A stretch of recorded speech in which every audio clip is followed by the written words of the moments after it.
Xin chào quý vị và các bạn. Rất vui khi gặp lại quý vị và các bạn đến với kênh YouTube Tiên Kế Thi Lighting. Hôm nay xin hân hạnh giới thiệu với quý vị và các bạn về một loại quạt trần 5 cánh thương hiệu Panasonic với model là F60WWK.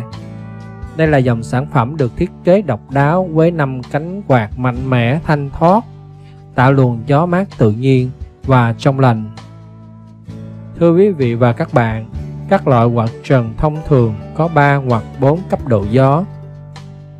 Nhưng quạt trần Panasonic model F60WWK có tới 7 cấp độ gió, cho nên rất là thoải mái để lựa chọn chế độ gió phù hợp với điều kiện thời tiết cụ thể trong sinh hoạt gia đình.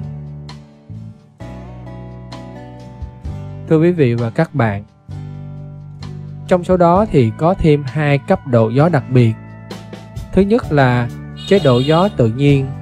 Đó là chế độ cho phép quạt tạo ra các luồng gió mát như gió thiên nhiên ngoài trời, dễ chịu và thoáng mát, xua đi những cái ngột ngạt oi bức trong những ngày mùa hè nóng bức. Thứ hai là chế độ gió sinh học. Đây là chế độ sử dụng trong khi đi ngủ. Quạt tạo ra luồng gió thoáng nhẹ rất phù hợp với trẻ nhỏ và người lớn. Thưa quý vị và các bạn, quạt sử dụng hiệu điện thế là 220V, có công suất là 75W, có điều khiển từ xa bằng màn hình hiển thị LED và chế độ hẹn giờ là từ 1 đến 8 tiếng.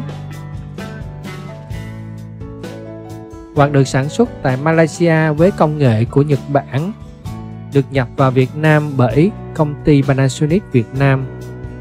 Các dòng quạt sản phẩm của Panasonic đều được bảo hành chính hãng là 12 tháng. Thưa quý vị và các bạn, với việc áp dụng công nghệ thiết kế tiên tiến của Nhật Bản, thì motor và các cánh của quạt trần được tối ưu hóa cho hiệu suất hoạt động cao, độ ồn thấp và tiết kiệm điện. Các cánh quạt được thiết kế đặc biệt cho lượng gió tản đều, rộng mà không chém mạnh vào không khí, do đó không gây ra tiếng gió ồn. Motor của quạt chạy rất im và ổn định. Một đặc điểm đặc biệt là quạt trần Panasonic 5 cánh còn được trang bị cầu chì an toàn tự động ngắt khi quá tải. Ngoài ra, quạt trần Panasonic được trang bị dây an toàn để đề phòng động cơ và cánh quạt trong khi sử dụng bị rời khỏi vị trí, do đó giúp người sử dụng hoàn toàn yên tâm trong quá trình sử dụng. Sản phẩm quạt trần Panasonic 5 cánh được thiết kế rất sang trọng, tinh tế và hiện đại, với độ bền cao, phù hợp với mọi không gian nội thất.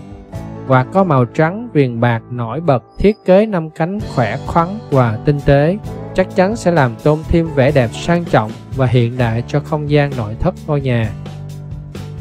Quạt trần Panasonic tuy được sản xuất ở Malaysia nhưng lại là trên dây chuyền công nghệ của Nhật Bản.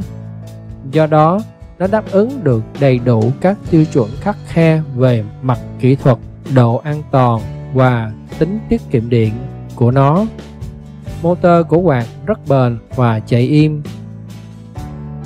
5 cánh quạt được làm từ vật liệu nhựa đặc biệt, không cong vênh, đảm bảo không phải cân chỉnh trong suốt quá trình sử dụng, cũng như tháo lắp bảo dưỡng sau này. Thưa quý vị và các bạn, bên trên là những thông tin sơ lược về quạt trần 5 cánh thương hiệu Panasonic với model là F60WWK. Xin chân thành cảm ơn quý vị và các bạn đã xem video.